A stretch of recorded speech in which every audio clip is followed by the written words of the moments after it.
স্বাগত ডিবিসি সংবাদে। আপনাদের সাথে আছি ইশরাত জাহান।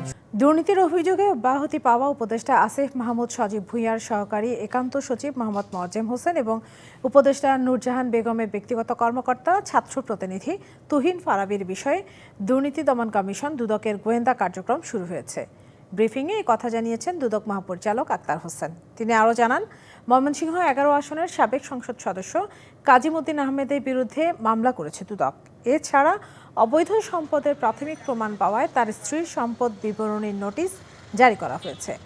কাজীমুদ্দিন আহমেদের বিরুদ্ধে 4,07,31,129 টাকার অবৈধ সম্পদ অর্জন এবং তার নামে 15টি ব্যাংক হিসাবে মোট 40,76,16,527 টাকা স্থানান্তর, রূপান্তর ও হস্তান্তরের অভিযোগ পাওয়া গেছে বলে জানানো হয়।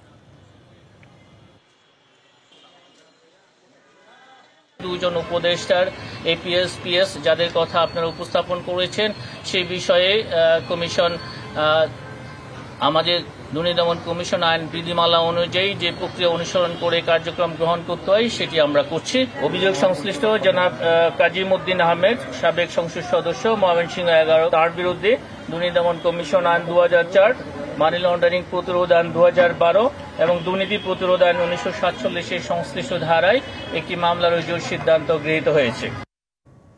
অন্তর্বর্তী সরকারের উপদেষ্টাদের এপিএস ও সরকারের ভেতরের দুর্নীতির প্রতিবাদে দুদকের সামনে সমাবেশ করে স্মারকলিপি দিয়েছে বাংলাদেশ যুব অধিকার পরিষদ। বেলা 11:30টার দিকে জাতীয় প্রেসক্লাবের সামনে জমায়েত হন পরিষদের নেতাকর্মীরা। এরপর মিছিল নিয়ে তারা দুদক কার্যালয়ে যান, সেখানে অবস্থান নিয়ে বিক্ষোভ করেন। পরে একটি স্মারকলিপি দেওয়া হয়। যুব অধিকার পরিষদ নেতারা বলেন, যে দুই উপদেষ্টার ব্যক্তিগত কর্মকর্তার বিরুদ্ধে দুর্নীতির অভিযোগ উঠেছে, অবিলম্বে তাদের আইনের আওতায় আনতে হবে। উপদেষ্টা পরিষদের পিএসএপিএসরা দুর্নীতি করছে, সেটা তাদের শক্তির উৎস কোথায়? তাদের দুর্নীতির অভিযোগ এসেছে, আমরা সততার সত্ত্বে এবং তাদের সততা প্রমাণের জন্য তাদেরকে পদত্যাগের আহ্বান জানাচ্ছি। আমরা একটাই দাবি জানাবো, এই উপদেষ্টাদেরকে অনতি বিলম্বে উপদেষ্টা পরিষদ থেকে অব্যাহতি নিতে হবে। নির্বাচন ছাড়া সংবিধান সংস্কার সম্ভব নয় বলে জানিয়েছেন গণসংহতি আন্দোলনের প্রধান সমন্বয়কারী জুনায়েদ সাকি। জাতীয় ঐকমত্য কমিশনের সাথে 4 ঘণ্টা বৈঠক শেষে দুপুরে কথা জানান তিনি। বলেন, রাজনৈতিক দলগুলো যেসব বিষয়ে একমত হবে সেগুলো জুলাই সনদ বা জাতীয় সনদ হবে, আর যেগুলো একমত হবে না সেগুলো জনগণের ভোটের মাধ্যমে ঠিক করবে। 138টি বিষয়ে একমত হয়েছে গণসংহতি। বৈঠক শুরুর আগে ঐকমত্য কমিশনের সহ সভাপতি আলী রিয়াজ বলেন, পরবর্তী প্রজন্ম এবং নতুন বাংলাদেশের জন্য তাদের এই প্রচেষ্টা। দ্রুত জুলাই সনদ তৈরিতে আশাবাদী কমিশন। নির্বাচনকে সুষ্ঠু করার ক্ষেত্রে প্রতিটি কেন্দ্রে সিসিটিভি ক্যামেরার দাবি করেছে জামায়াতে ইসলামী। দুপুরে মগবাজারে দলের আমির ডাক্তার শফিকুর রহমানের সঙ্গে বৈঠক করেন ইউরোপীয় ইউনিয়নের রাষ্ট্রদূত মাইকেল মিলার। বৈঠক শেষে ব্রিফিংয়ে জামায়াতের নায়েবে আমির ডাক্তার সৈয়দ আবদুল্লাহ মোহাম্মদ তাহের জানান, ইউরোপীয় ইউনিয়ন ও জামায়াতের কাজের ক্ষেত্রে সহযোগিতামূলক আলোচনা হয়েছে। সংখ্যালঘু ও নারীদের বিষয়ে জামায়াতের ভূমিকায় ইউরোপীয় ইউনিয়ন সন্তুষ্ট বলে দাবি করেন তিনি। এছাড়া প্রধান উপদেষ্টা নির্বাচনের বিষয়ে যে সময় দিয়েছেন, জামায়াত সেটা সমর্থন করে বলে ইইউকে অবহিত করার কথা জানান জামায়াতের নায়েবে আমির।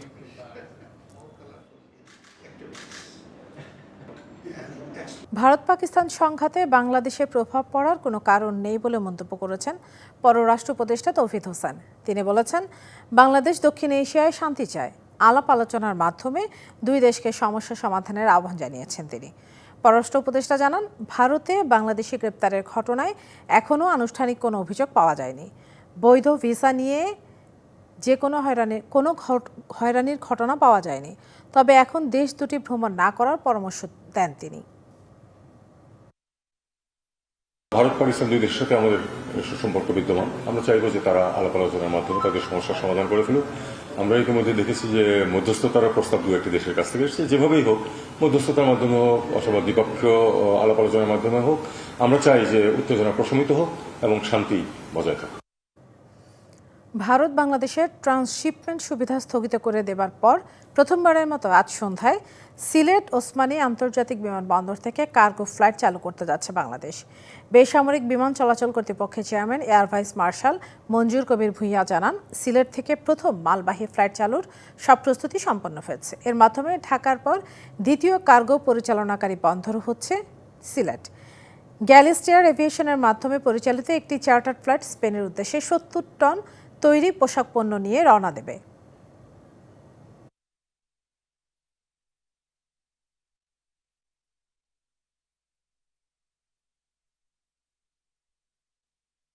সরকার এই উদ্যোগ গ্রহণ করতেছে, আমি স্বাগত জানাই। সাথে সাথে সিলেটে একটা প্যাকেজিং সিস্টেম এবং লেবেল ব্যবস্থা গ্রহণ করা খুবই জরুরি। ভারতের 7 সিস্টার নর্থ ইস্ট পূর্বাঞ্চল তারাও আমাদের পোর্ট ইউজ করতে পারে, মানে তারাও বেনিফিট হতে পারে। সেই জন্য আপনাকে আগে বলতে সাপে বর, তারা সাপ দিছে, আমরা বর পাইছি, তারাও একদিন আসতে পারে। আমরা তখন বলবো, আমি মনে করি আমার দেশ, আমার জনগণ, আমার জাতি মোস্ট ওয়েলকাম বলবে। ইউরোপিয়ান দেশগুলোতে বা যুক্তরাজ্যে প্রবেশের জন্য যে RA3 প্রটোকল, সিকিউরিটি প্রটোকল মানতে হয়, সেরকম প্রটোকল মানা বাংলাদেশের মধ্যে দ্বিতীয় স্টেশন। তার এই ক্ষেত্রে অনেক ভালো ভূমিকা রাখবে আমরা যদি যথাযথভাবে এটাকে ইউটিলাইজ করতে পারি। সন্ধ্যায় সিলেট ওসমানী আন্তর্জাতিক বিমানবন্দর থেকে কার্গো ফ্লাইট রওনা দেবে ইউরোপের উদ্দেশ্যে। সে বিষয়ে বিস্তারিত জানাতে বিমানবন্দর থেকে সরাসরি যোগ দিচ্ছেন সহকর্মী প্রত্যুষ তালুকদার। প্রত্যুষ, কয়টা নাগাদ ফ্লাইটটি ছেড়ে যাবে জানাবেন, আর এই প্রথম কার্গো ফ্লাইট ছেড়ে যাচ্ছে সিলেট থেকে, আমাদেরকে সবশেষ আপনার কাছে কি তথ্য আছে সেটা জানাবেন। আমি এখন রয়েছি কার্গো কমপ্লেক্সের ঠিক ভেতরে। তো এর পেছনেই ভেতরে যে রেস্ট্রিক্টেড জোন রয়েছে এয়ারপোর্টে, সেখানে কিন্তু এরই মধ্যে এসে পৌঁছেছেন বাণিজ্য উপদেষ্টা, তারপর সিভিল এভিয়েশন, বাংলাদেশ বিমান সহ ব্যবসায়ী প্রতিনিধি যারা রয়েছেন, CNF প্রতিনিধি, তারা কিন্তু এরই মধ্যে ভেতরে রয়েছেন এবং ভেতরে পরিদর্শন করছেন। তো যে বিষয়টি বলছিলাম যে আজকে যে ফ্লাইটটি যাবে, এই ফ্লাইটের মাধ্যমে স্পেনে কিন্তু গার্মেন্টস পণ্য যাবে এবং প্রায় 66 টন কিন্তু আজকে মাল পরিবহন করা হবে এবং এর মাধ্যমে ব্যবসায়ীরা বলছেন যে একটি নতুন দিগন্তের সূচনা হতে যাচ্ছে সিলেট থেকে রপ্তানির জগতে। তো এখানে যারা ব্যবসায়ী রয়েছেন তারাও কিন্তু এই বিষয়টি নিয়ে অনেকটা উৎফুল্ল। আমরা একটু কথা বলার চেষ্টা করবো, একজন CNF এজেন্ট রয়েছেন তার সাথে। ছোট্ট করে বলবেন আজকে আসলে কি কি পণ্য যাচ্ছে, কোথায় যাচ্ছে? আজকে অ্যাকচুয়ালি স্পেনের উদ্দেশ্যে জারাগুজাতে যাচ্ছে 66 টন মাল, যেটা হচ্ছে readymade garments, women T shirt, denim, pioneer denim jacket, এইগুলা। তো রেডিমেড গার্মেন্টস যাচ্ছে এবং আজকের যেভাবে যাত্রা শুরু হয়েছে, আমরা আশা করছি পরবর্তীতে বৈদেশিক মুদ্রা আরোভাবে খুব বড় পরিসরে যদি আমরা আগাইতে পারি, তাইলে আমাদের দেশের জন্য। একটু জানার চেষ্টা করবো, আরেকজন CNF এজেন্ট রয়েছেন সুব্রত অধিকারী। আচ্ছা, এতে যেহেতু আমাদের দেশের জন্য আসলে লাভের জায়গাটা কোন জায়গায়, ছোট্ট করে বলবেন। আমাদের দেশের জন্য আমাদের আর্থিক যে আমাদের জিডিপি, যে গ্রস, যে বাংলাদেশের আর্থিক উন্নয়নে আমদানির আপনার রপ্তানিতে আমাদের বৈদেশিক মুদ্রা অর্জন হবে যেরকম, সেরকম আমরা যেমন আমদানি করব, আমরা রাজস্ব আয় করব এবং আমাদের যে এগ্রো, যে নদীমাতৃক সিলেটের মানে বাংলাদেশের সব যে এগ্রিকালচার বেসে যেগুলো আইটেমগুলো আমরা বিদেশে এক্সপোর্ট করতে পারবো, আমদানিও করতে পারবো, সার্বিক অর্থনীতি সমৃদ্ধি হবে। নিশ্চয়ই শুনছিলেন, আমি কথা বলছিলাম যারা CNF এজেন্ট রয়েছেন, মূলত তাদের পণ্য সামগ্রী, রপ্তানিকৃত পণ্য সামগ্রী কিন্তু আজ রপ্তানি হচ্ছে এবং তারা আশা করছেন এর মাধ্যমে আসলে বাংলাদেশের অর্থনীতিতে একটি নতুন মাত্রা যোগ হতে যাচ্ছে। এই ছিল সিলেটের কার্গো কমপ্লেক্স থেকে সর্বশেষ। ধন্যবাদ প্রত্যুষ তালুকদার। জেলায় জেলায় সংকট, সমস্যা, তা থেকে উত্তরণের চ্যালেঞ্জ আর সম্ভাবনার কথা তুলে ধরতে চলছে ডিবিসি এক্সপ্রেস। বিশেষ এই আয়োজনে মতামত থাকছে তৃণমূল থেকে শুরু করে নীতি নির্ধারকদের। আজ সারাদিন ডিবিসি এক্সপ্রেস আছে উত্তরের জনপদ নীলফামারীতে।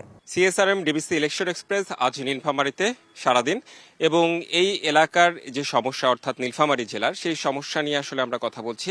তবে নীলফামারী জেলার সৈয়দপুরে যে বিমানবন্দর রয়েছে, সেই বিমানবন্দরকে আন্তর্জাতিক মানের করার একটি দাবি রয়েছে, কিন্তু এর পেছনে কিছু সমস্যাও রয়েছে। ঠিক সমস্যাগুলো কি রকম সেটাই এখন জানবো, কারণ এখানে যে এয়ারপোর্টটা বাড়ানোর জন্য অর্থাৎ বিমানবন্দর বাড়ানোর জন্য যে ভূমি অধিগ্রহণ করা হয়েছে, তাদের কিছুটা সমস্যা হচ্ছে। কি সমস্যা সেটা একটু আমরা জেনে নিতে চাই। যে একটু আমি শুরুতে আপনার কাছে আসতে চাই, যে এই যে আপনার কি এখানে জমি আছে যে ভূমি অধিগ্রহণ করা হয়েছে, সেটা কবে নাগাদ করা হয়েছে এবং এয়ারপোর্ট হলে কি সুবিধা হবে সেটা একটু জানতে চাই।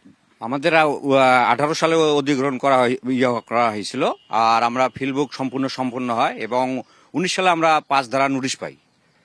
তাই তখন থেকে এই পর্যন্ত আমরা ওই আশায় বসে আছি, কিন্তু এই পর্যন্ত আমরা অধিগ্রহণের যে কার্যকলাপ আর কিছু আমরা দেখতে পেলাম না। আচ্ছা, এখন পর্যন্ত অধিগ্রহণের পর আপনারা ঝুলে আছেন বলা যায়। এখানে আরো 1-2 জন আছে, আমি একটু কথা বলতে চাই তাদের সাথে। আপনারও কি এখানে জমি রয়েছে? আচ্ছা, এখানে আপনার কেমন জমি রয়েছে আর আসলে কি চান আপনারা?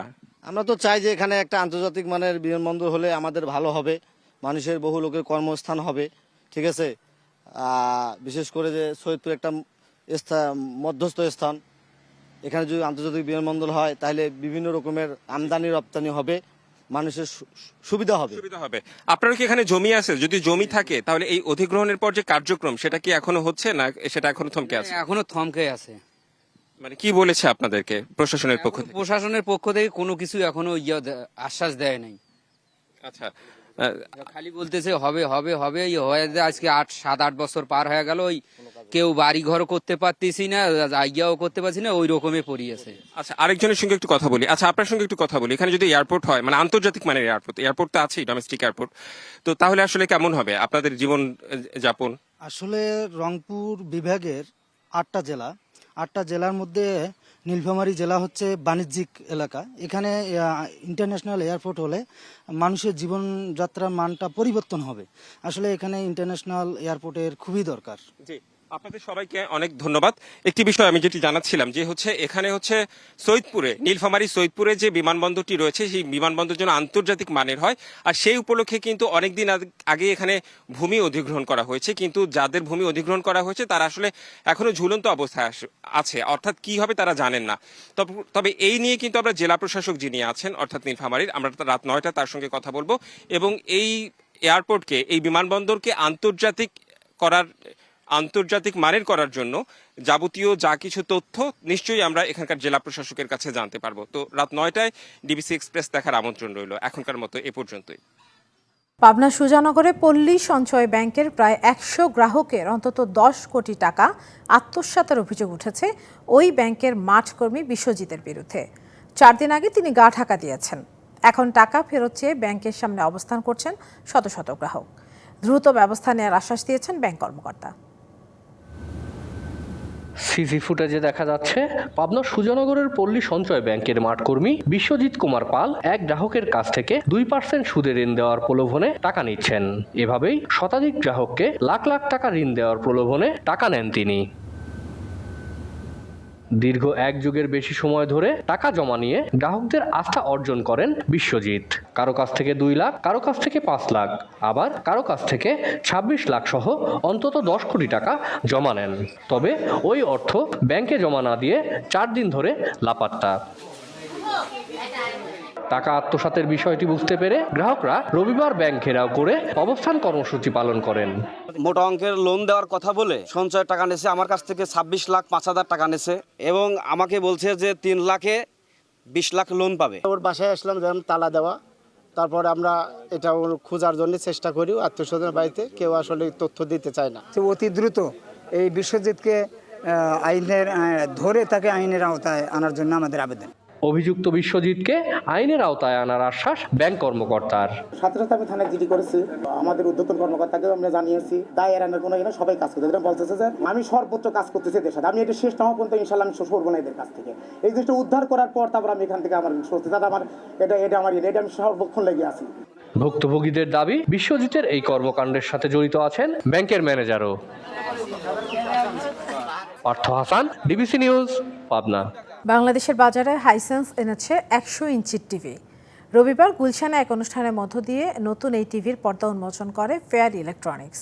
অনুষ্ঠানে জানানো হয় হাইসেন্স 100 ইঞ্চি Q7 QLED টিভিটি বিশ্ববাজারে বর্তমানে 1 নম্বরে রয়েছে। দ্রুত গতিসম্পন্ন এই টিভিতে smart home theatre, gaming, Dolby vision, voice control সহ নানা সুবিধা রয়েছে। টিভিটির দাম 4,99,900 টাকা। টিভিটি প্রি বুকিংয়ে থাকছে 1 লাখ টাকা পর্যন্ত ছাড়ের সুবিধা।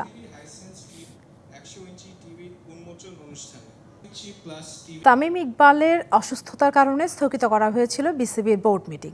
ভার্চুয়ালি আজ সেই মিটিংয়ে বসেছেন বোর্ড কর্মকর্তারা।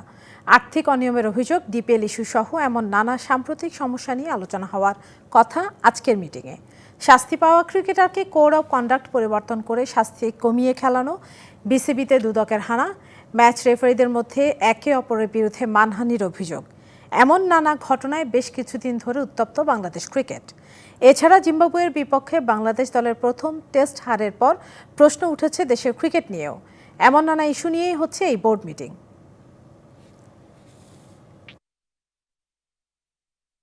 বিসিবিতে আছেন সহকর্মী মামুনুর রশিদ। সবশেষ তথ্য জানতে সরাসরি যাচ্ছি তার কাছে।